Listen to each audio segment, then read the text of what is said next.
मुझे लगता है कि भारतीय जनता पार्टी ने और हमारे देश के यशस्वी प्रधानमंत्री नरेंद्र मोदी जी ने जिस तरह से 10 सालों में काम किया है, उस काम को देखते हुए पूरे देश की जनता ने ये तय कर लिया है कि एक बार फिर से नरेंद्र मोदी जी ही प्रधानमंत्री बनेंगे।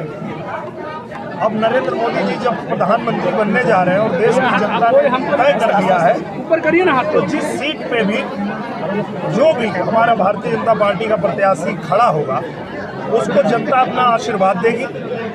और अब की बार 400 पार और एक बार फिर से मोदी जी की सरकार आ रही है, तो आज हम लोग भी शक्तिपीठ पे मां का आशीर्वाद लेकर के और इस अभियान की शुरुआत कर रहे हैं।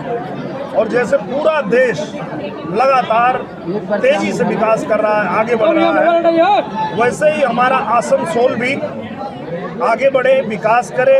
और इसके लिए मैं आप लोगों को एक खुशखबरी देना चाहता हूं कि हमारे भारत सरकार ने, हमारे रेल मंत्रालय ने आसनसोल के लिए रेलवे की ज़मीन दे करके और 4 लेन बनाने का काम शुरू किया है। उसका बजट जो है वो रेल मंत्रालय से पास हो गया है और ये एक बहुत बड़ी सौगात हमारे आसनसोल को दी जा रही है। पवन सिंह के बारे में क्या कहेंगे? उनका नाम तो पहले घोषणा किया गया था। मुझे लगता है किसी भी व्यक्ति को अपना खुद का डिसीजन लेने का अधिकार होता है।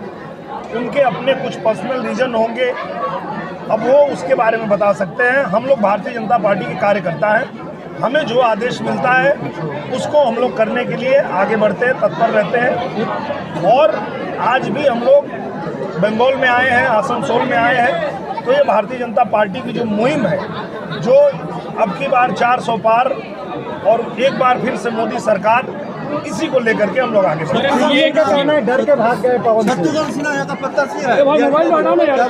देखिए, कोई भी प्रत्याशी होगा और जीत हार लड़ाई ये सब एक तरफ होती है, राजनीति एक तरफ होती है, विकास एक तरफ होता है। और मुझे लगता है कि प्रधानमंत्री जी जिस तरह से काम कर रहे हैं, आज हमारा देश ही नहीं पूरी दुनिया ये बात कह रही है कि प्रधानमंत्री जी के नेतृत्व में भारत तेजी से आगे बढ़ा है और आगे बढ़ता रहे। हमारे पड़ोसी मुल्कों से भारत में आए हैं, उनको नागरिकता देना है। हम किसी की नागरिकता छीनने के लिए थोड़ी सी ये लाए हैं, तो वो लागू करना ही पड़ेगा। आप बोल रहे हैं 400 पार, और शत्रुघ्न सिन्हा कह रहे हैं कि 4 लाख से ऊपर वोट देंगे हम लोग। अच्छी बात है, मैदान में लड़ाई होगा, हर आदमी तो अपना लड़ाई इसी तरह लड़ता है।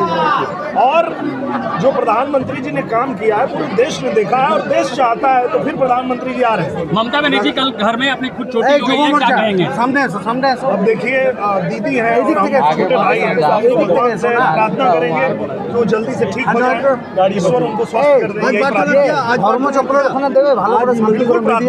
देश के लिए प्रार्थना करते हैं। भारतीय जनता पार्टी का हर कार्यकर्ता जब प्रार्थना करता है तो पूरे देश के लिए करता है, पूरा देश हमारा परिवार है। तृणमूल कांग्रेस भोजपुरी असली गानों को मुद्दा बना रही है, क्या कहेंगे? मुझे लगता है कि ये उनका असली डर है, ये उनका असली डर है कि वो मुद्दे से भटक रहे हैं। प्रधानमंत्री जी देश के लिए जो काम किए हैं, भारतीय जनता पार्टी के नेतृत्व में जो काम हुआ है, वो देश देख रहा है और उसी पे ये तय होने जा रहा है कि इस बार जो है 400 पार करके फिर से नरेंद्र मोदी की सरकार बनेगी।